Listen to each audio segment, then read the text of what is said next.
Welcome back to one of my favorite sports podcasts, Frizz and the Grizz, with your host Trudeau and my guy, Frizzy Frizz.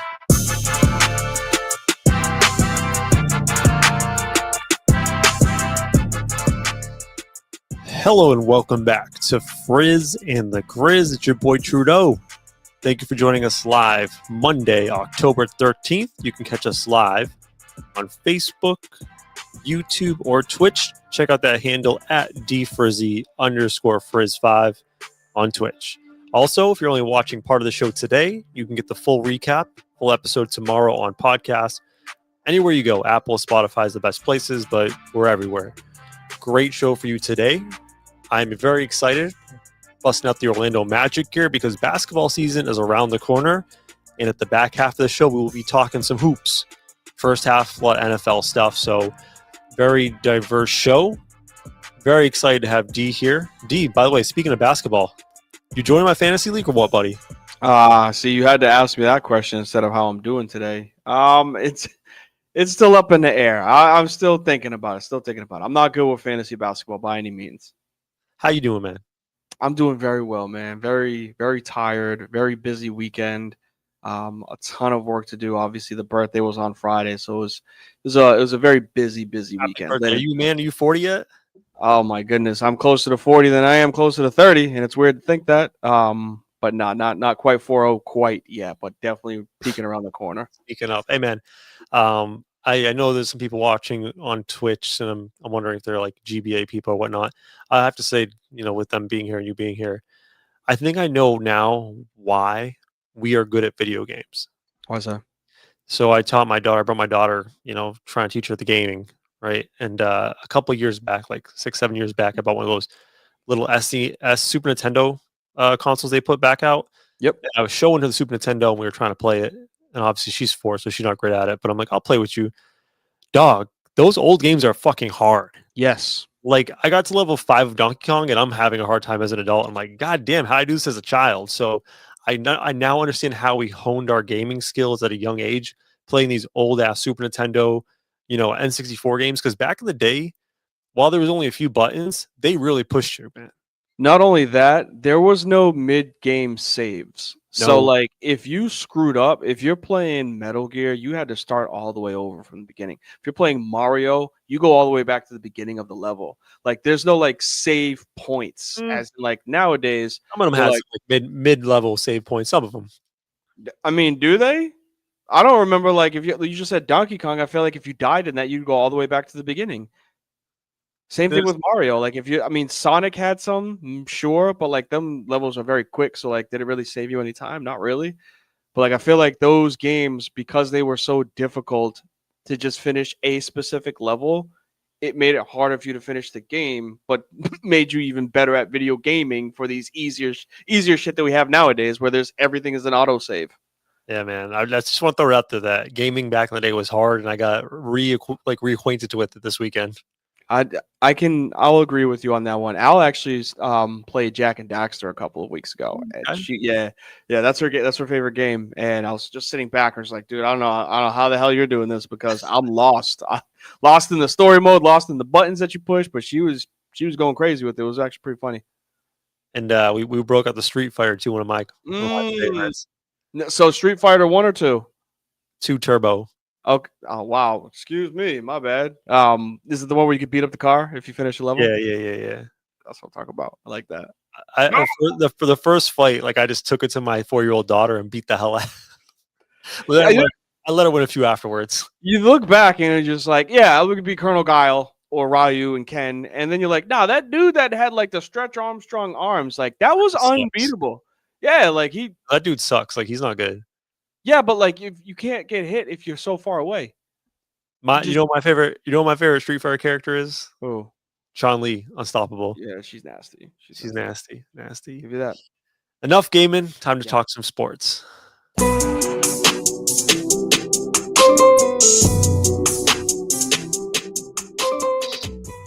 All right, so we didn't know where to go as far as talking NFL today. We decided as a group before the show. There's a lot of parity in the league, right? Like, there's a lot of teams in the middle. We wanted to look at some of these teams that we don't feel are rock solid, that we are like, back and forth on. We each have one buy, one sell. Basically, teams that we're selling, teams that potentially have a good record, that people might be higher on than us, and we're selling stock in those teams. And on the buys, maybe teams that are on the ups and ups, but people are still suspect on. All right, that's the premise of this segment right now. I'll kick us off. This is for all my New England people around here. My first buy, my only buy, I'm actually buying Patriot stock. Okay. 4-2, obviously coming off a huge win One huge win and then a win against the Saints. I forgot that they played the Saints. That's how forgettable you guys are. But, last Monday, because we didn't get to talk on it, we recorded on Monday, they beat the Bills in Buffalo. Mm-hmm. Very unexpected.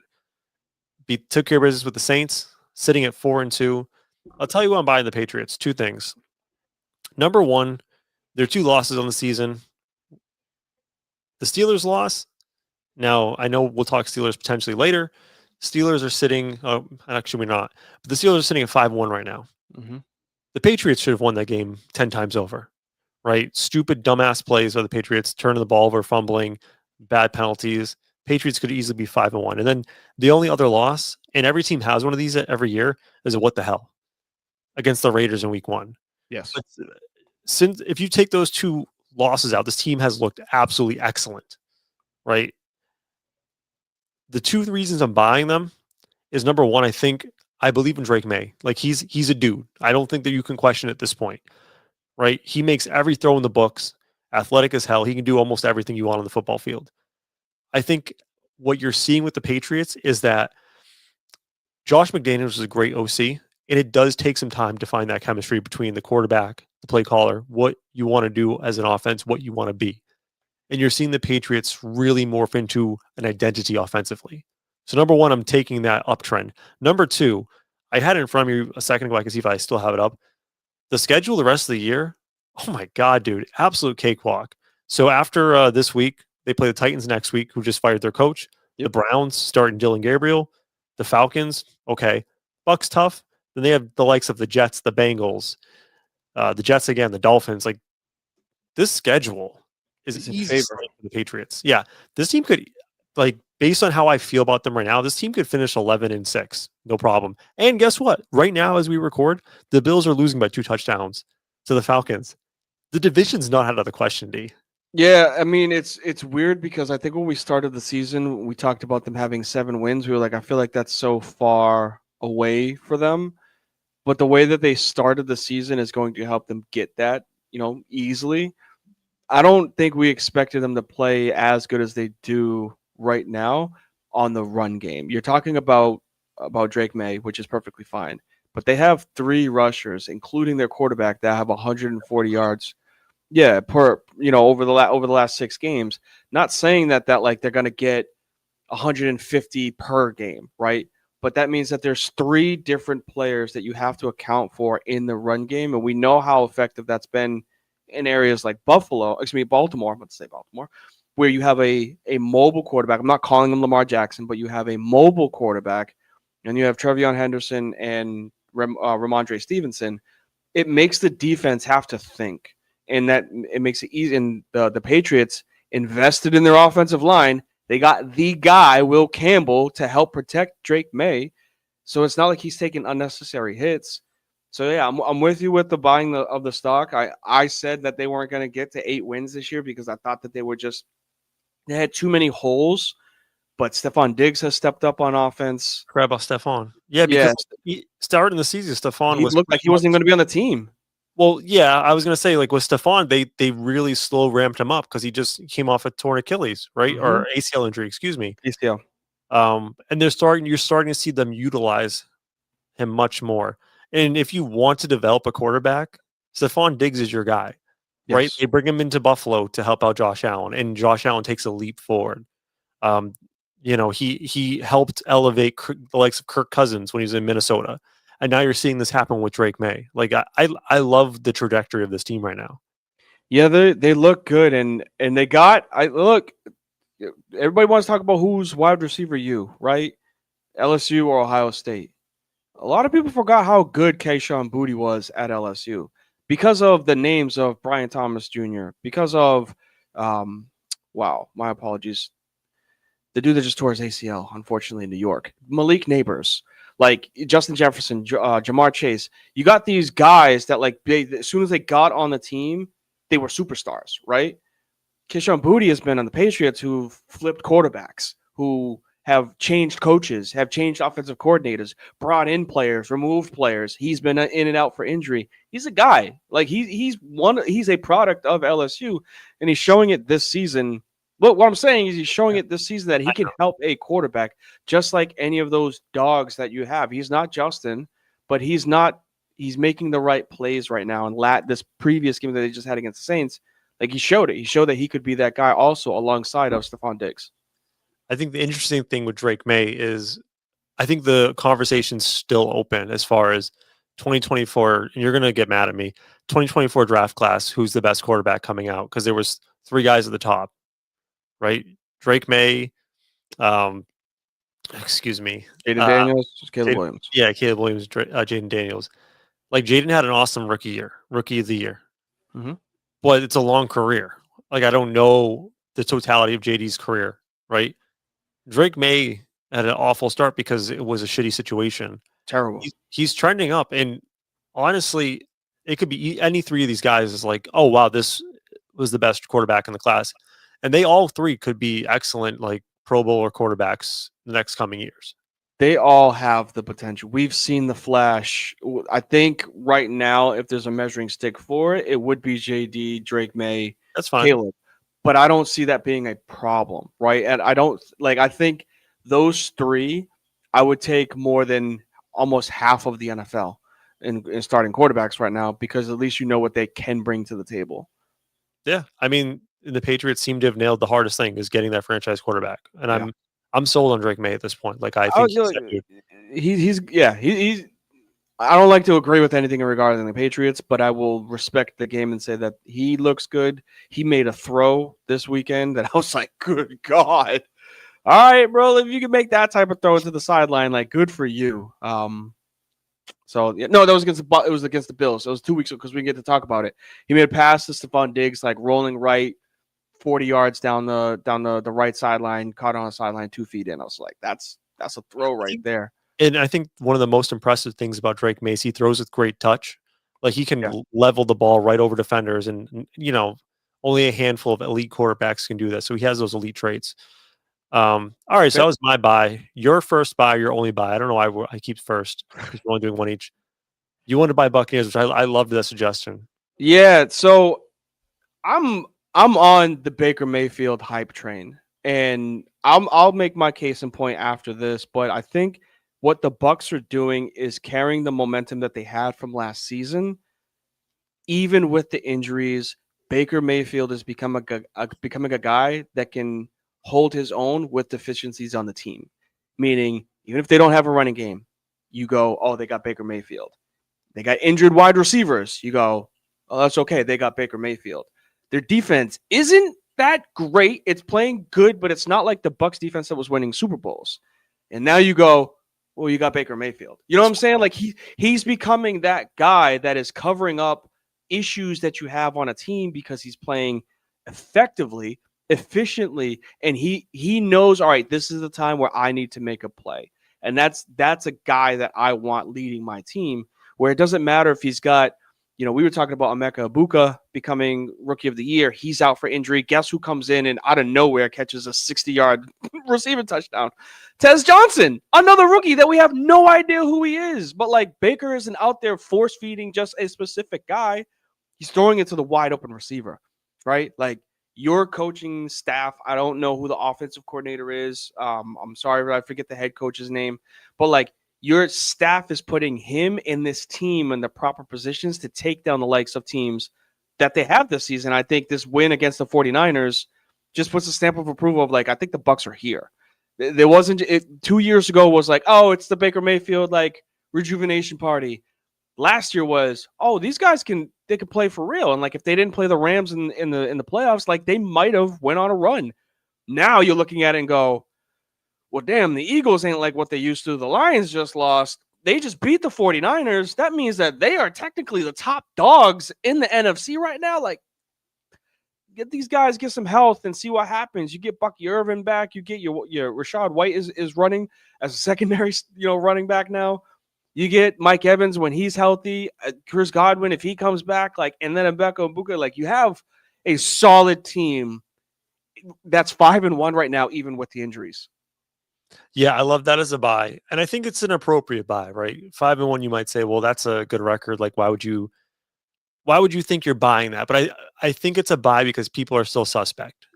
I think people will remain suspect of the Bucks even if they have success in the regular season. I think a lot of I know you mentioned Baker, and I'll get to Baker in 1 second, but I think a lot of the credit needs to go to the front office. Um, Jason Light, the GM of the Bucks, like he's absolutely nailed the past 3 draft classes. I forget the name of the cornerback they drafted in the 3rd round, but he was making huge plays this past weekend, right? They have guys contribute across the board. And I also think a lot of credit needs to go to Bruce Arians, the head coach that they had with Tom Brady that won the Super Bowl, because he put in a foundation as far as how you do things that has carried on to Todd Bowles, their current head coach. Thank you. That's what was Todd Bowles. Yeah. As far as the Baker thing's concerned, I'm fully sold now. I agree. I don't know if you went as far as MVP, but I think he should consider. I think if the season ended today, Baker Mayfield will be the MVP of the NFL. If it was over today, I am 100% on the MVP campaign for Baker Mayfield. And the reason being isn't just because of his yardage that like everybody wants the 500 yard. I think the days are gone of quarterbacks throwing 500 yards per game. Like I don't think that's a thing anymore. There's just too many penalties that like increase offensive yardage but don't actually relate to quarterback throwing. I think that's gone. So like your good quarterbacks are throwing between 250 and 300, which is him. But he's limiting his turnovers. That's huge from the way that he used to play as a gunslinger when he was in Oklahoma, and then his first couple of years, obviously, in Cleveland. But the biggest thing is he makes the play when the play needs to be made. I think I texted to a bunch of people. That 3rd and 14 that you guys had this past weekend, he went back to throw. He went through like 2 or 3 targets to be like, all right, you guys aren't open. He breaks a tackle, breaks another tackle, jukes left, scrambles, and lowers his shoulder to get 15 yards when it's 3rd and 14. That type of play goes, look, people are going to play for him. If you're hurt, you go, I can do one more play. Like you get up and you want to play because you know your quarterback is out there risking everything to win the game. And I think that's most valuable. Not saying best player, not saying the most talented, which technically goes to a lot of these, but he is the most valuable player in the NFL right now for his team being the Tampa Bay Bucks. The case for Baker for being MVP is that they're 5-1 and he's directly contributed to those 5 wins. 100% with game-winning drives. And he's towing the line of, he used to be a gunslinger, which the idea with the gunslinger is you go for crazy plays and you make insane plays to get, touchdowns and big chunks of yards. But at the same time, you're going to make dumb mistakes that, turn the ball over.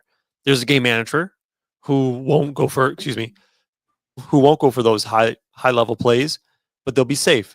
He's making those high level plays and still not finding himself in situations where he's making the mistakes.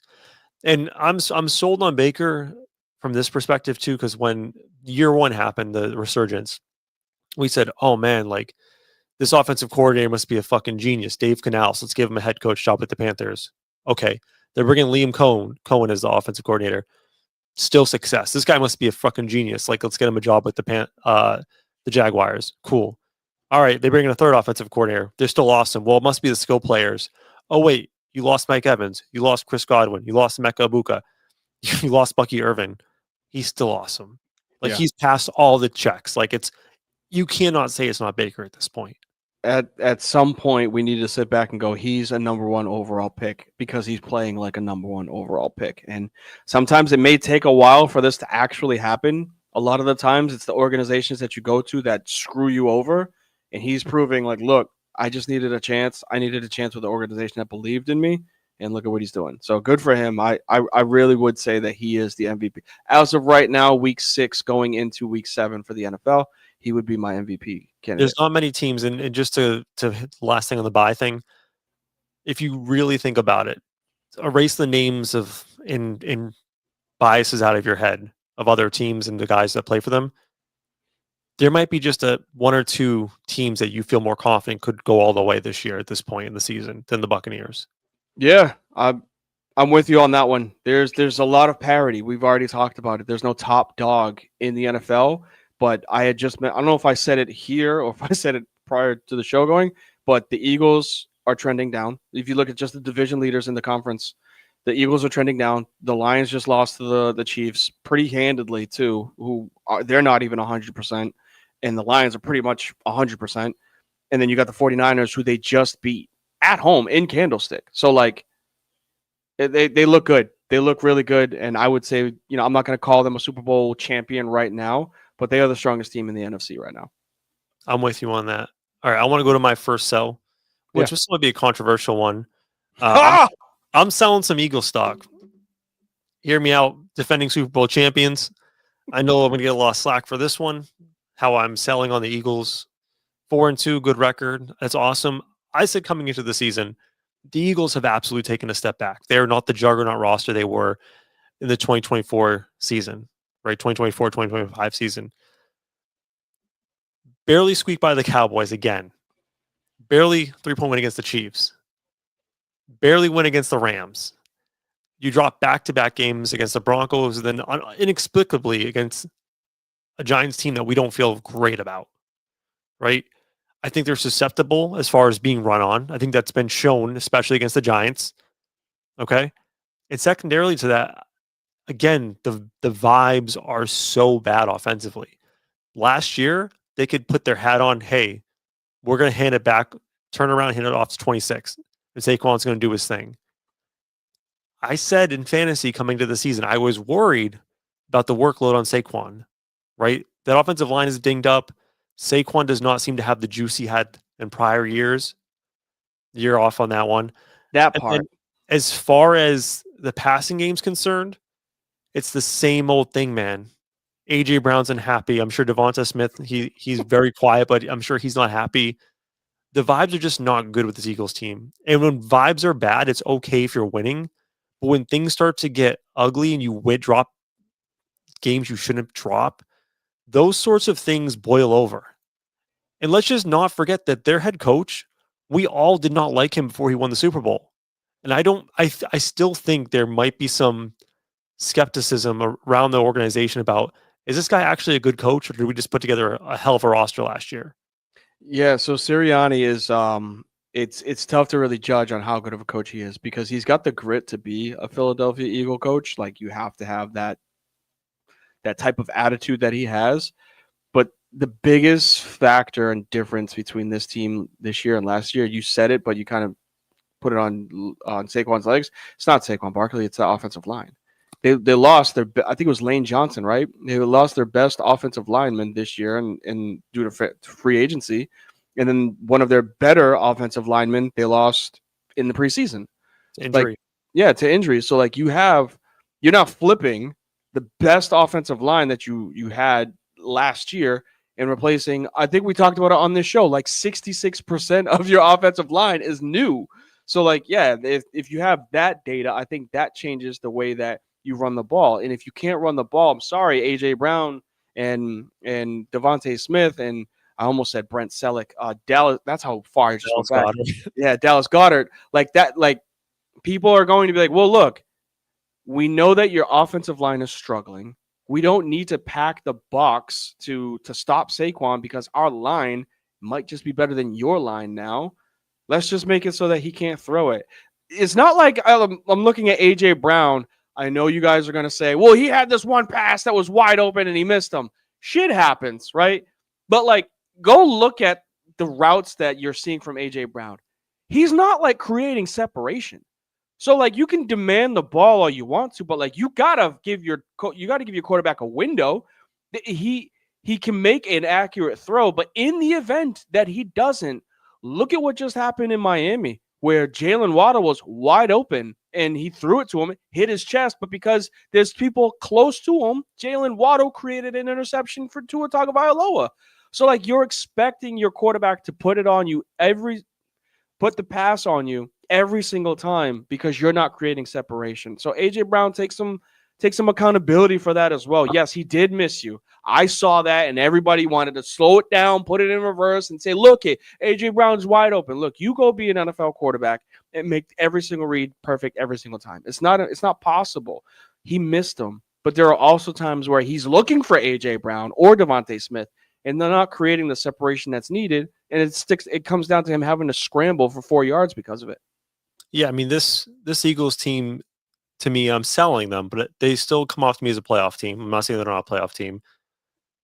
Maybe the Commanders get back in and win the division. I don't know. But to me, the way this is trending, it doesn't smell right. The Eagles seem like a team that will play wild card weekend. They won't get a bye. They'll get a win, and it'll look okay. We'll be like, okay, the Eagles are fine. They're the defending champions, and they'll have some sort of really down, ugly loss in the round 2 of the playoffs. Yeah, I could see that. I could see them having an early exit, honestly, just by the trend that they're on right now. Yeah, I mean, there's still time to turn it around. I'm not saying that's completely hopeless, but this is the week 6. Yeah, it just does right now at week 6. It doesn't pass the smell test with the Eagles. All right, in your sell, you're going with the what? I'm going with the Packers. I don't care if they just won. I'm not convinced. I don't know if you watched the game against the Bengals. So this is the game at home that you are supposed to put your stamp of approval on. Look, we're here, right? We got an ugly tie. There was a very high emotional game against Dallas. We'll rebound. We got a Joe Burrow-less now, Jake Browning-less Cincinnati Bengals coming into town. Like we are the better team. We have the better defense roster-wise. We have the better offense playmaker-wise than the Cincinnati Bengals. And then they let Joe Flacco go out there and light them up. Like Joe Flacco, let me read these stats as if he's like the god of quarterbacking. 29 for 45, 220 yards, 2 interceptions, only sacked once. You can't be the creme de la creme of the NFL and not be able to put pressure on a 57-year-old quarterback. When you have Micah Parsons, who you brought in to literally cause havoc, and they just were unable to create pressure this entire game. They allowed Jamar Chase, T. Higgins to go off with Joe Flacco as the quarterback. Like, there's no running game in Cincy. Chase Brown, bless his heart, he's doing everything that he can. But he's not what we thought he was going to be this season. He's going to get you 40, 50 yards a game. That's just what he is. Very touchdown dependent. Much better when he's got Joe Burrow back there who can kind of take a little bit better. Like the Chase Brown fantasy owner. Yeah, well, sorry about that. I didn't take him. But what I mean is, like, you have Josh Jacobs. You have 17 wide receivers that you could throw to. And Jordan Love put up 26 passes, 260 yards, with a touchdown and an interception. I'm telling you, man, like, I'm selling on the Packers. If you're saying that the Eagles are one and done in the playoffs, this team, to me, is also trending that exact same way with the expectations that they had after week 3. I think we were talking about them being like a 15-2 team. Yeah. They're going to run through this schedule, and now they are squeaking by, barely beating somebody who literally just arrived on the team 3 days before the game started. Like, I just, at home, I like that. This game, this was supposed to be the game that you go, all right, yes, they're here, they're back. And I don't think that they did that. The more you talk about it, the more I think you made the correct choice, because I know you didn't have the Packers there originally. I think that's the correct choice as a sell. Again, since week 2, they're playing 500 ball. And one of the more alarming numbers, and I think it might be a better statistic now after this game against the Bengals. Before the Bengals game, I think they were 28th in DVOA running the ball, meaning they were one of the worst teams on the ground as far as running the ball. DVOA is like a different way to measure the stats. It's like standardized for game script, right? So they don't give you bonus points for, oh, you're up 40 points, you're just pounding the ball, so you're getting rushing yard stats. So like on a per game basis, against normal game script, they are one of the worst teams running the ball. And you're not going to win a lot of games like that, right? You need to have an effective run game, especially when the playoffs come around. So I'm here for that. And that division is really hard. Yeah. Well, I mean, it's not that it's hard. It's just they can all beat each other. That's the problem. Is you look at the Lions? They just lost. The Vikings, when they're back, like they just had their bye week. Obviously, when are they back? Because like the Vikings, the only thing holding me back, the Vikings, that quarterback situation is just disgusting. We don't know what. Yeah, we don't know what's going to happen with them. But their team is good.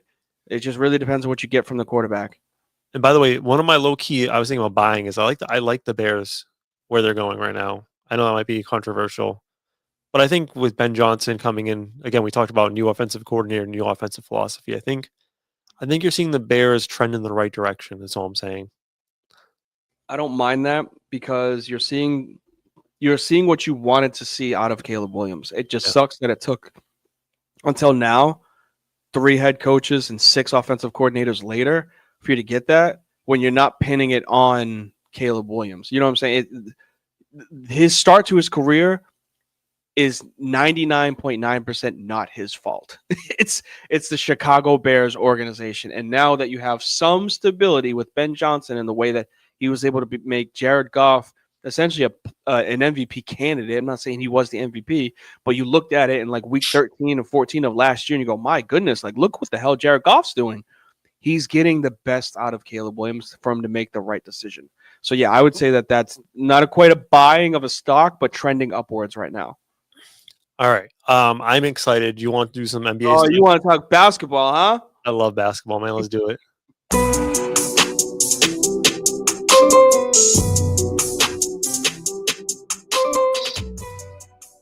All right. This is more for me. This is just more fun for Steve than All right. for any listener for D. So the way we're going to do some NBA talk is I have not looked at the win totals yet for the season, the over. Okay. D has I don't know if you have FanDuel or DraftKings in front of you. That's what we're supported by. We're sponsored by FanDuel. You didn't know that? Oh, man. Well, where's my code Frizz to get $5 off your bet. Put in code Frizz and you will deposit $300 and you'll get nothing in bonus bets. Don't worry about that one. So D has the over-unders in front of him. He's going to give me some teams. I'm going to try to guess the over-under and we can kind of talk about the teams as well as he presents it. The only thing I'm using as an aid for this is I do have the win totals that are the standings from last year. So I can just I forgot exactly how many wins these teams ended up with. So it is a little bit helpful to have that in front of me. And I got it in front of me right now. There's been some changes on a lot of rosters, so it's not like it's bad. All right, so where are you going to start with this one? Let's go very, very spicy. I haven't watched them in the preseason, but I know there's a lot of talk about them. Who are you going with? The Houston Rockets. Oh, that's a good one. All right, so the Houston Rockets, I'm trying to think their moves. They lose Dylan Brooks. They also sent out in that trade to get Kevin Durant, Jalen Green, which I honestly, the Dylan Brooks thing, I don't think he's a great player. Like he gets acclimates as a good as a good defender, but I don't think he's a great defender. Jalen Green, I think he's a negative player. I don't think he's a winning player, inefficient. Kevin Durant's old. He's probably going to miss some games for injury, but they're deep. I really like this roster. They did just lose Fred VanVleet for the season, which hurts. So I don't know who's going to probably start. Men Thompson being probably the point guard there. All right, enough rambling. 52 wins last year. I'm guessing they are giving them more wins this year. I'm going to go 54.5 as the over-under. Ooh, so they are 52.5 to start. All right. So I actually would. I bet you it was 54 before the Fred VanVleet injury. Most likely. I still think they go over that number.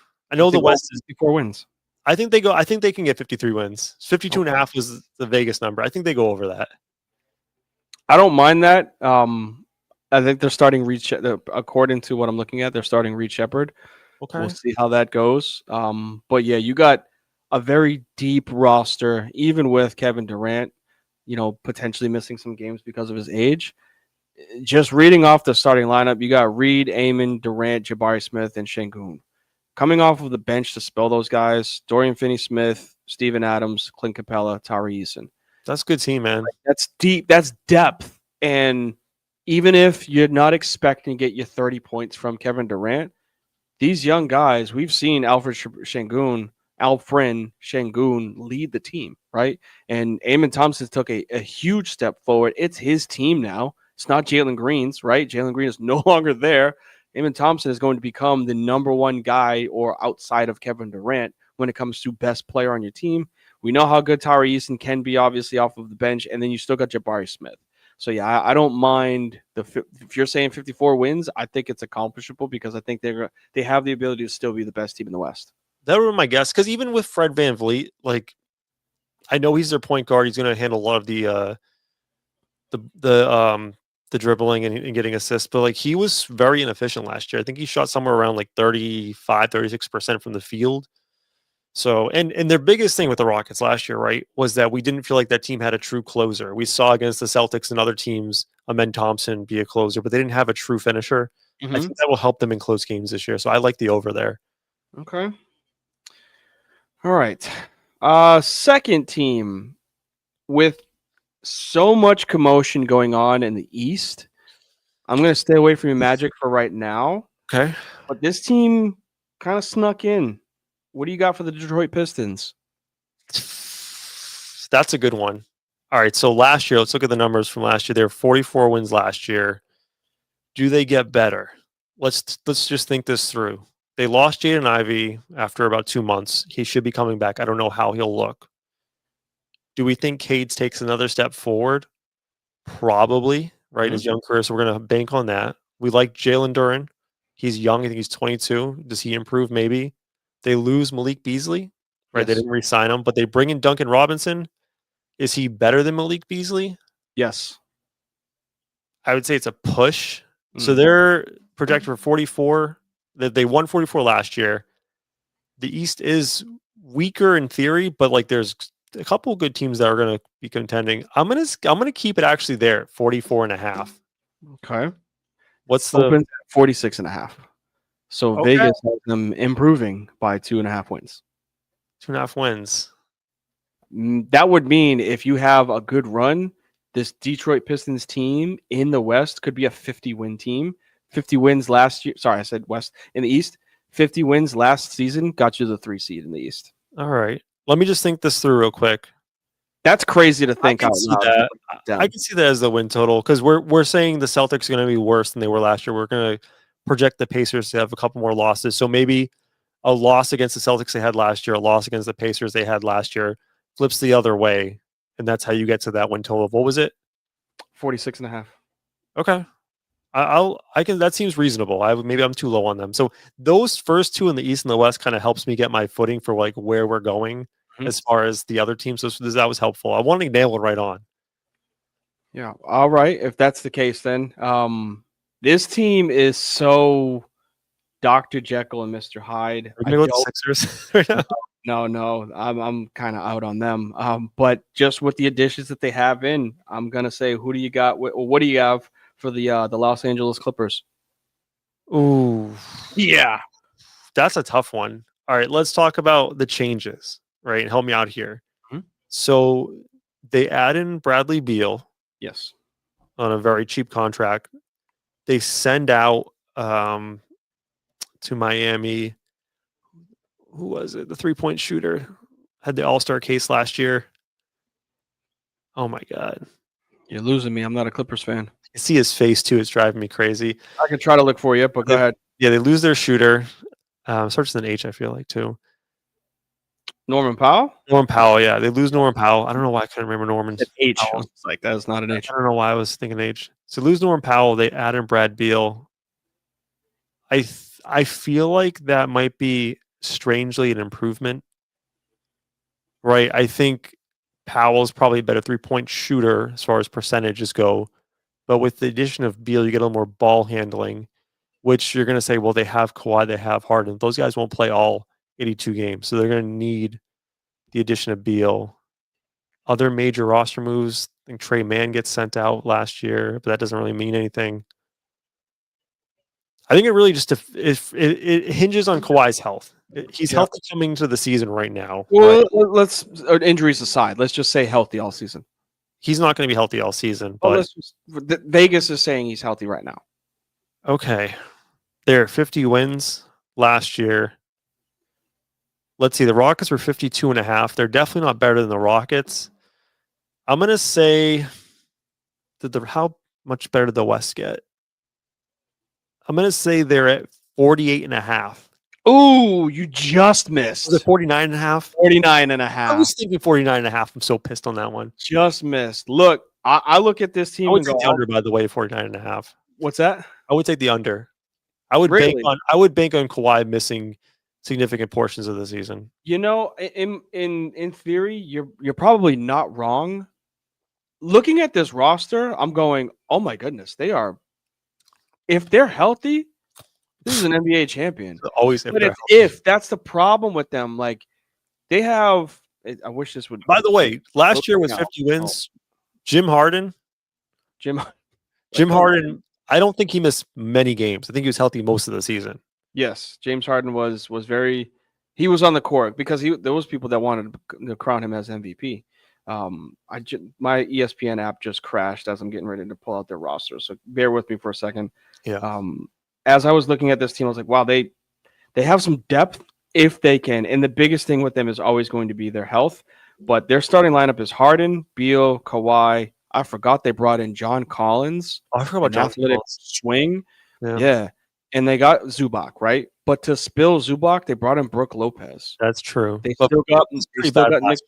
He wasn't great, right? But he's not. He doesn't need to be a starter. He does not need to be a starter anymore. Where you have to average, you need 12 and 12 from him. Just stretch the floor, get some rebounds when Zubac is out. They still got Nicholas Batum, who we know is a really good swing when it comes to the long defender.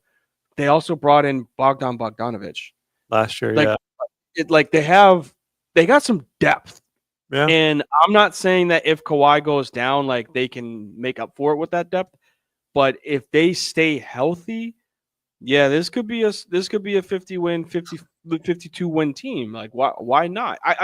But he can still. He could have a season where he stays healthy. And if he does, that team's really damn good. Okay. It just comes down on Kawhi's health. I don't see them losing I don't see them being a 46. I don't see them being a 500 team. I really don't. If Beal, and I think Beal's still a decent, like a above average good basketball player. He wasn't a $45 million whatever he was getting paid in Phoenix. That's why people hate him. He got the benefit of just being the next guy. But getting paid whatever he's getting paid now, like $5-7 million, great value. He's injury risk. Kawhi's injury risk, and we saw a full season of James Harden with very little injury. So, like, we have three guys who always have constant injury risk. Mm-hmm. If two of those three guys are not there and not playing, this is a bad team. I mean, I know there's depth, but, like, you're not going to be beating teams in the West every night like that. Yeah. Okay. Me the under. All right. I got a good one for you, a spicy one, because was it just a down year? Is it a year that they come back? Is it something that they can recover from? I don't know if they really improved roster-wise, but they might have improved by getting rid of someone. And I'm going with the Denver Nuggets. Who'd they get rid of? Oh, Michael Porter Jr. Michael Porter Jr., yeah. So they send out MPJ. They're getting Cam Johnson, right? Cam Johnson, yep. What else did they do? I'm trying to think of any other moves that they really made. Brought in Tim Hardaway Jr. Yeah. And then Giannis Valanciunas to spill Jokic. All right. 50 wins last year. Let's just use as the baseline. Did they get better? Did the roster get better?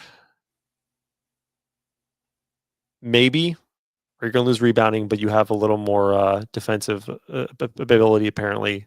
I think this is more of a addition by subtraction. I'm going to say I like them a little better this year because I think you'll get a healthier season from Jamal Murray, right? He missed a lot of time last year.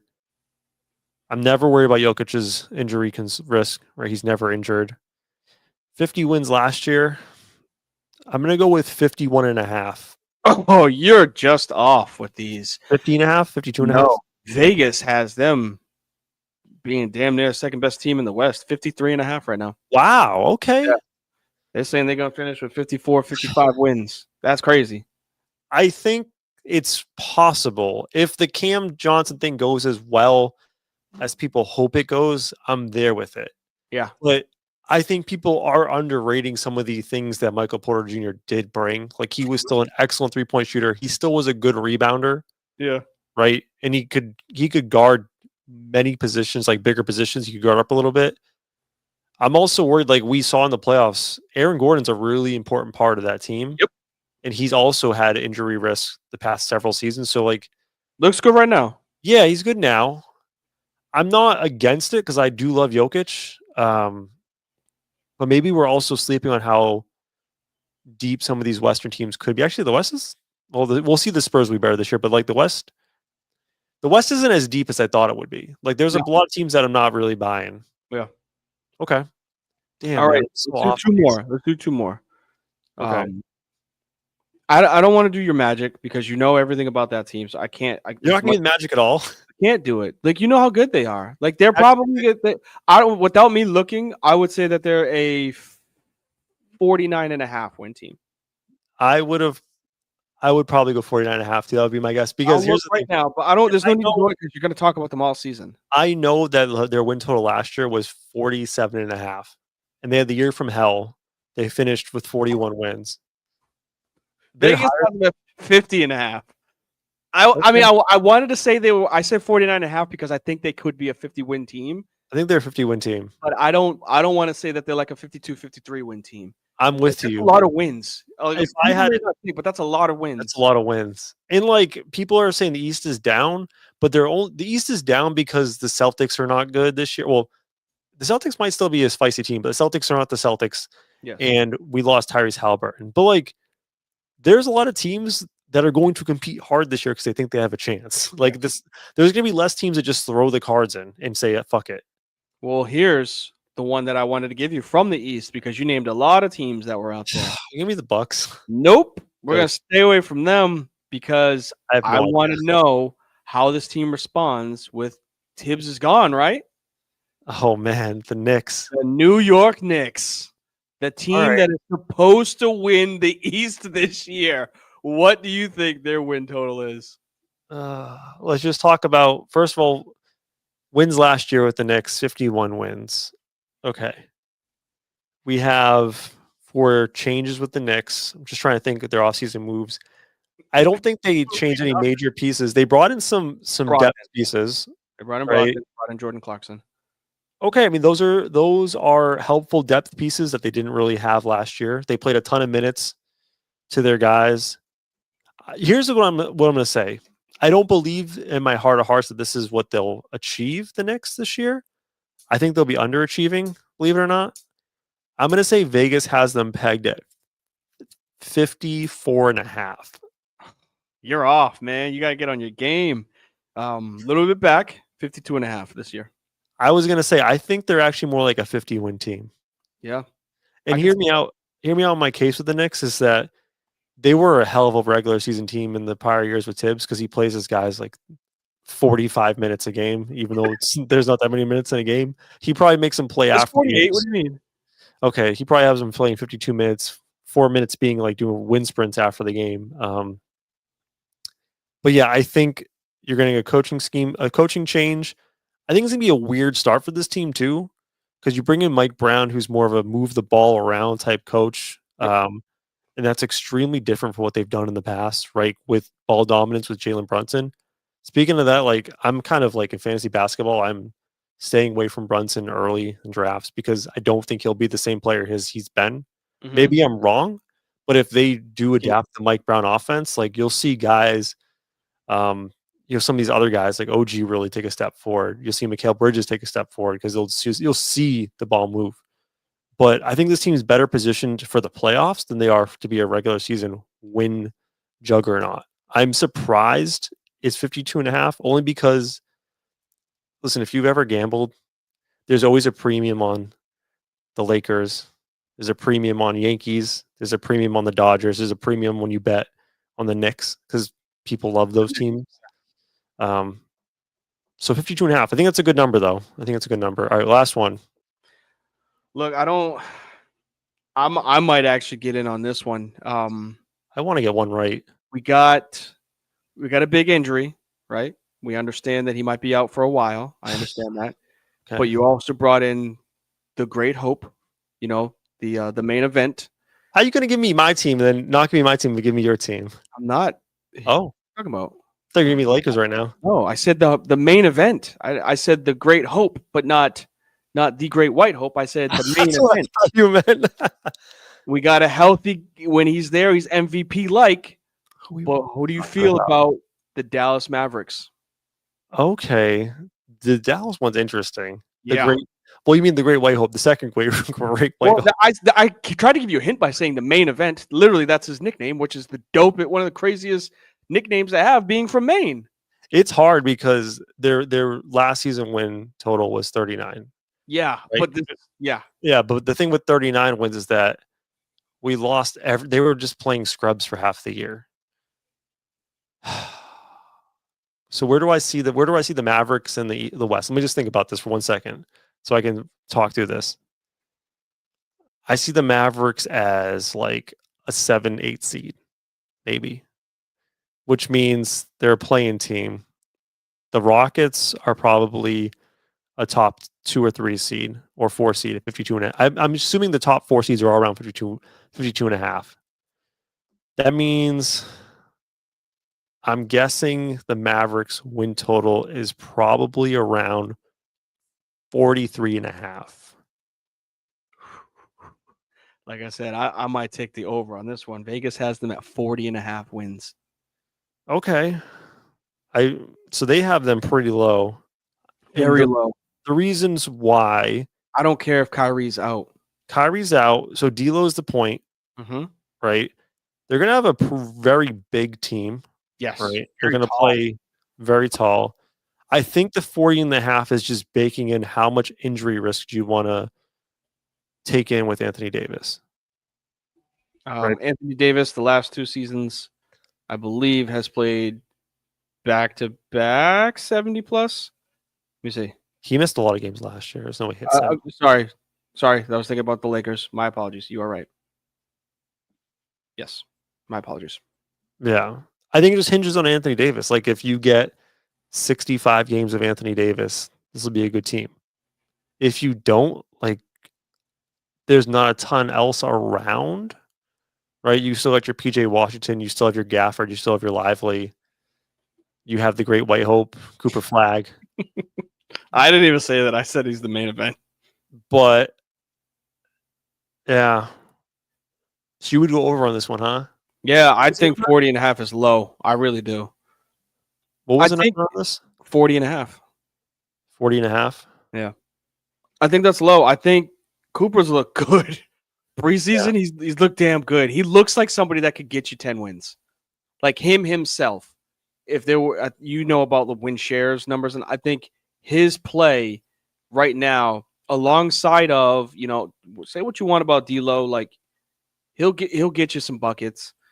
But you got Anthony Davis behind you and Derek Lively if he stays healthy also. I think that 3, I'm not saying Klay is back, but like there's a lot of pressure that's not on Klay Thompson to be his old self. The ball is going to go through Cooper Flag, and it should. 6'10" wing, essentially. He's not playing forward. He's not playing big. He's going to go against your threes. He's going to go against guys like McCall Bridges, who, although he's got the wingspan of a 7-footer, Cooper Flag 6'10". You know what I'm saying? Like he's got the matchup. He's got the mismatch like issues with everybody else. So I think I honestly think that this team could be 44, 45, maybe even closer to 48 wins towards the end of the season. And they're not 500. I don't think this is a 500 win team, let alone do I think this is only a 40 win team. Now now that we're done with our activity, I just want to look at the win totals and just see what popped out. OKC Thunder, that's an interesting one. 62 and a half. Oh my goodness. I think that could go over. Probably. They're young. They don't need normally I say you need to play for the regular season, but like they're gonna go out there and just hoop. They seem like they feel like to me the Golden State Warrior team that won the title and then just went off and what they have like 72 wins. The next. Yeah. 73 don't mean a thing without a ring. Or did they do 73? It was 72. I think they were 73 and 9. Yeah, I think they beat the Bulls record of 72 and 10. What did I say for the Rockets? Did I say 53 and a half? Because that's how it is on DraftKings. I'm taking that as a win. I said no. I'm looking at it's 54 and a half. Oh, you're on DraftKings. I'm FanDuel. Slightly different. The Knicks, Magic, Timberwolves. Interesting. 40 and a half. What was their record last year? 49. Okay, so about the same. Clippers, Hawks. The Hawks are an interesting one. Yeah. How do you feel about the Hawks this year? Well, you got your boy that you like, Dyson Daniels. Trey is obviously going to be Trey. I think they lost a lot with losing John Collins. So I don't know if they really got Hey, better. John Did Collins they? was on that team last year, by the way. Just sorry, John Collins wasn't on Hawks. he was on the Jazz. He was buried Oh, it's somewhere been in a Utah. while since he's been on the Hawks, then, huh? Yeah. Jeez, my goodness. Who'd they get in the draft? Zakari Richardson from 2 seasons ago. Does he take a step up? I don't know. They They added got Porzingis. KP. Yeah, they did get KP. So that'll help Trey out. But what do they got their wins at? It's pretty high actually, 47.5. So they're So right behind Orlando in the pecking order. that means that they're a win or two away from being a 50-win team. I don't see this. I don't see them as that close. This is a fun one. You didn't mention it. 76ers, what do you think their win total is?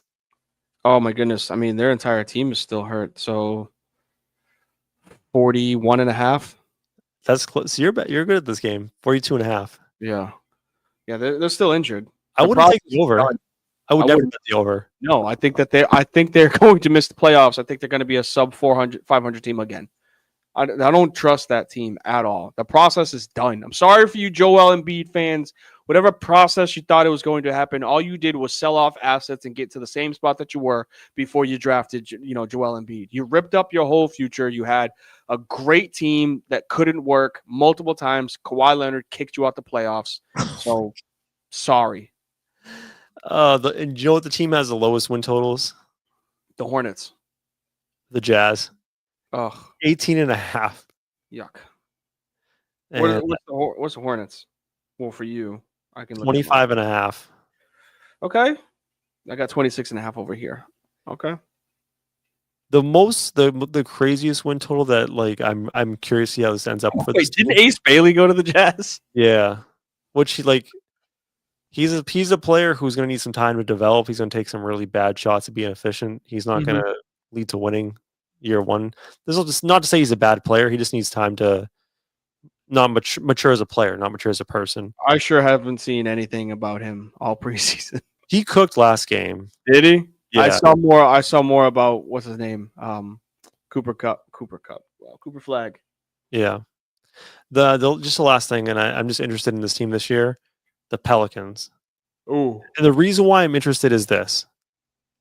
They signaled to the league, and I think they were dumb by doing it, but they signaled that they believed in themselves this year by trading an unprotected 2025, 2026 first round draft pick to move up in the draft to draft Derek Queen. Do you remember that on draft night? Yeah, So Derek Queen, the Maryland kid, right? Yeah. They don't own their first round pick this year. They're projected as the sixth worst team. No, 1, 2, 3, 4, the fifth worst team at 30.5 wins. I'm just saying, like, I believe they're about 30.5 win team, but like, you're either dumb as fuck or you really believe something, and there's something that you believe in that will make you think that you would be a play in like a better team than this. I don't know. Zion looks good. He lost a lot of weight. He looks really good. He looks healthy. He looks like what we want him to look like, which was the kid that was supposed to be like a mini Shaq. Yeah. Maybe it only took him 6 years to actually develop. Oh man, Late bloomer. you would never leave an opportunity to dunk on Zion. I'm excited, man. I think the NBA season tips off in 17th. I keep saying no, it's the 21st. Yeah, so Tuesday. We are just over a week away. That's crazy. I'm excited, man. I'm hyped. I'm really excited. LeBron's out for the first 3 months already, whatever. But I'm excited to see. Yeah, sitting too long. Hey man, you get to be my age. Shit like this happens, so I can relate to having that sciatic nerve. I didn't look at the Lakers. I heard it. I didn't see that one. No, I didn't even look at it. What would you guess? Just because it's your team, I'm just guessing. Because I said the Magic. What would you guess the Lakers win total is? While I look it up. What were they last year? Let me just go look what they were last year. Sure, I have it up in front of me. If you'd like me to give you the win total. They were 15-32. I don't think that's good. Yeah, I don't think they're a 50-win team again because LeBron being out. Let me say 48.5. 48.5. So you think they're going to be 48.5? Mm-hmm. Oh my God, this app! I should have used FanDuel. I shouldn't have used DraftKings. All right, Los Angeles Lakers are projected at 46.5. You taking the over on that one? Yeah, I would. Yeah. Even with that ass injury? But you still got Luka. Yeah, he's still good. Like, Luka's pretty goddamn good. And they brought in 8, and like maybe they have a resurgence there. I don't know. I kind of feel bad for. I mean, maybe this is his year. Yeah, man. You see that interview? I know you probably didn't, but like they interviewed him. Somebody, asking him questions, and like he just looks like so defeated. He's growing his hair out. He's got cornrows now, so like maybe it's a mid-life crisis that he's got going, mid-career life crisis. But like they interviewed him, like, "Hey man, how's it feel to like run alongside and practice with LeBron James and Luka?" And he's like, "I haven't." Like they're just not like he's working out like by himself because Luka's on his own thing and LeBron's on his own thing, and he's just like, I haven't. I was like, damn, brother, like have some more like oomph into it. Like you're still in LA, like you're not dying in Phoenix anymore. Well, you did just say he's at his midlife, so like maybe like, he's dying. I don't know. That's what I'm saying. Like he looks so defeated, and I'm like, brother, would you just do what you can. We'll love you. Just go out there and get 15 and 12, and I'll be happy. That's all I need. I can't wait for the highlights of JJ Redick about to like tear his hair out, being mad at DeAndre Ayton because last night. He was pissed last night during there. He's like, "Oh, you guys actually got to interview me because like we're winning after the first." I'm like, "God, dude, just answer their questions that they have, JJ. Come on." Do you like JJ as your coach? I don't mind him. He's feisty. I don't mind him. Okay. So you're gonna judge it off of wins, and he got 50 wins last year. So like, fair enough. Can't be mad at the way that he talks to his people from interviewing. He's gonna give it a basketball player's perspective. He's a smart guy. All right, let's close and take and get out of here.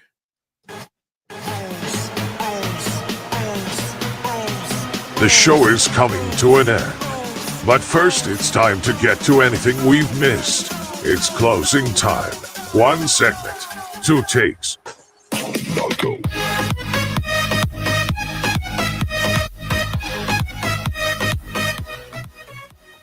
All right, closing takes. Time for me and D to get off one last take before we get out of here. I just want to mention, because we don't do it, D doesn't talk about W anymore, the WNBA. We have Las Vegas Aces. Is that going to be closing take? As the WNBA champ of 2025. That solidifies them as kind of a dynasty, right? 3 out of 4 years. Yeah, and they're losing players as they win too. Like Kelsey Plum isn't there anymore, and then Asia Wilson's like, "Don't worry, I'll carry this team." So it's super impressive. I know there's only is there 10 teams in that league now, or is there 12? I think it's 10. 10 teams, but still 3 out of 4 is really impressive. And that league has a ton of parity too, because there's just a lot of saturation, right? A lot of talent saturated at the top. But I also just want to shout out Becky Hammond, right? Because she has gotten 3 of those 4 championships. I know there was a bit of a controversy with her and a player in the past, but we'll ignore that for now. I am wondering, like, when do we think we're going to see time when we have a women coach in the men's game? Because if there is going to be time, she would be the person, right? She served under Pop. She has had great success as a head coach in the W. She seems like she knows what she's doing. It would be Becky Hammond. I don't see. I can't remember what her name is in LSU. Kim Mulkey. Yeah. I don't see her going up. I also don't see the South Carolina coach, who's also really fucking good. I don't see her going up. I think because of you got to take a step backwards if you think about becoming a staff assistant. Then you get the improvement to this like assistant head coach, which is what Becky Hammond was able to do. Like she wasn't a WNBA coach. She wasn't even really a college coach. She just played in the WNBA and then went directly under San Antonio and stayed within that staff. So like, I just don't see those women, the coaches in the college basketball game or even in the WNBA taking a step back for multiple years to hope to get that job. So that's why I would say Becky Hammond would get the leg up. If it's not her, it might not be a while before we see it again. Yeah, she's obviously very talented. This team's very talented, led by Asia Wilson, which I don't know if that was your closing take. I won't talk on Asia, so you can. I won't steal it off of it. It was just going to be basically the Aces, and obviously she hit that shot in Game 3. I'm not sure if you saw it, but on 2 defenders, fade away for the win.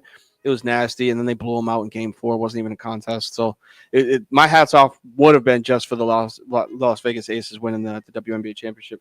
By the way, just really quick before you move on. We're going to head into an interesting summer for the WNBA because I believe they're heading toward a labor stoppage. Yes. And it seems very. I don't know if you've been following in the details, but it seems very testy. Is it what's Collier's first name? Aaliyah.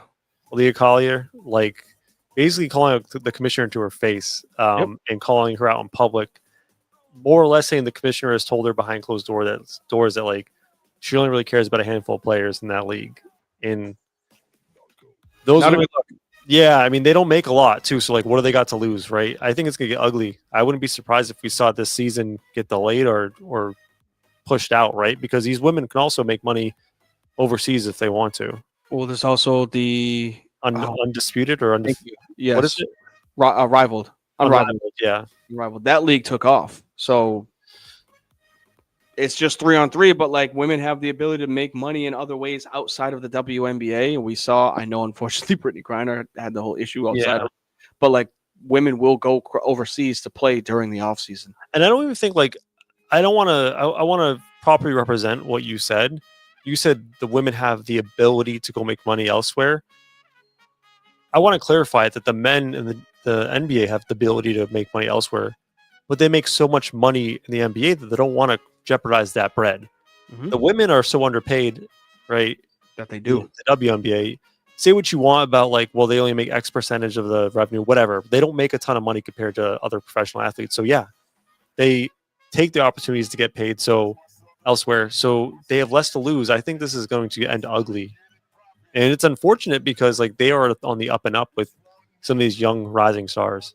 When you start talking lockout in the playoffs, it's not a good thing. Yeah. Not a good thing at all. All right, go ahead, D. My bad. Oh, no, you're good. You're good. So we talked about this on our show a couple of weeks ago when we were talking about best or greatest college football athletes over the past 25 years. Big shouts out to Gus Malzahn and the University of Auburn because they are retiring a number 2 jersey for a one Cameron Newton. One of, or if not the best college football players I ever got to watch. Although it was only one season, we were kind of like stripped from seeing him play for 3 years, right?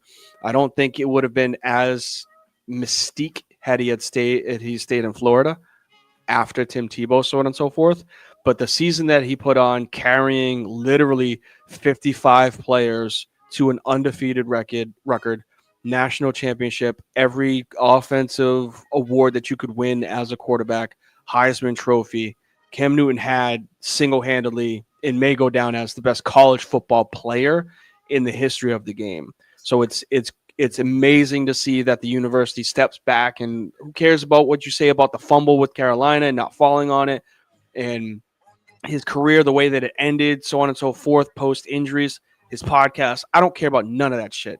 I care about watching what he did at Auburn for 14 games, absolutely ruin college athletes, run through them, and become the best college football player of all time. So big shouts to the university, big shout to Cam Newton, like an incredible season, something we may not ever get to see again. So my hat goes off to them retiring his jersey. Respect. He's the best player they've ever had. They got Bo Jackson now. Yeah, I was gonna say never mind. Let me take that back. Yeah, but like that's an argument. That's an argument. I don't. Old heads may say Bo. I'm gonna say Cam. I just understand that Bo Jackson went there. So yeah, good show, D. I had a lot of fun.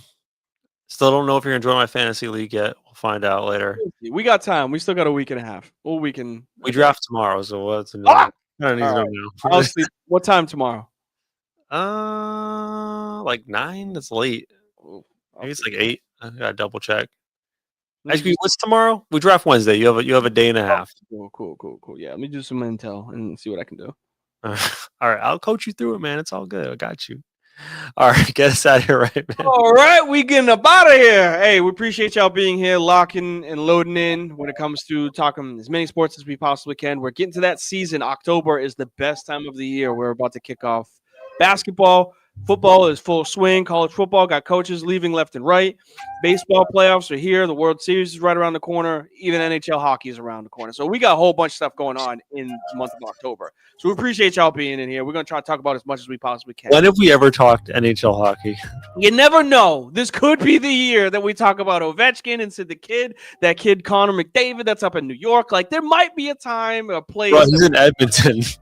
Edmonton. You know what I meant. I just looked at I thought about the colors, the blue and the orange. I got them mixed up. My apologies. That's how much we don't know hockey. So I apologize for that. No disrespect. We just do our best to name these names. But please make sure that y'all check in with everything that we got going on. You can find us on all of our platforms. The most important, you can find us on Twitch. You can find us on Facebook. You can find us on YouTube. The new TikTok is going crazy with our takes. Please like, comment, subscribe, everything that you can. You can also find us next day on podcast. That's Apple Podcasts, Spotify, or wherever it is that you find your podcast. Website is usually at the bottom. Probably going to come around next, www.frizzandthegrizz.com. Whew, that's a mouthful. But please, please, please, as we wrap up the summer and get into fall, make sure y'all take care of y'all mental. Still hit that gym and stay healthy. Take care of y'all physicals. Take care of y'all chicken. Take care of y'all children. And we'll catch y'all on the rebound. Peace.